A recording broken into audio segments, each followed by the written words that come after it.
happens between two different disciplines. We're working with the Oud player and the Qanun and the musician. And what's interesting is what I gathered from here, from the way they think. And they think very differently to North Indian musicians, because that's how I was trained. And the way of thinking is more improvised here. And the way of thinking particularly, I've also trained a little bit in South Indian Carnatic music, especially the rhythm structures. The way we learn patterns is much more codified, if you like. And so there was a kind of disharmony in the beginning.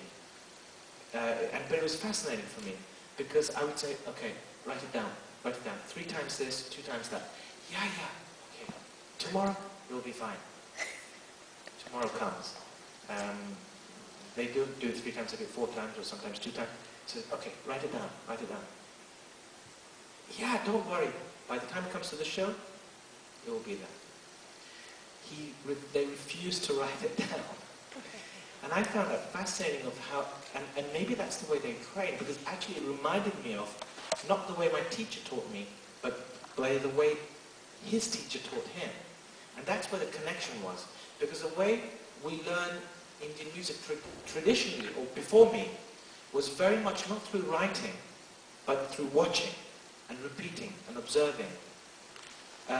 So we absorbed it through repeating it. It almost becomes hypnotic. It's like driving. When you drive, you don't look at a book and go, okay, put your foot down to the right to accelerate. You have to feel it. And you have to do it again and again until it becomes subconscious. So for me, it was very much about understanding that actually they have a different way of absorbing information. So once I picked that up, then I was like, okay, we're going to run it 20 times.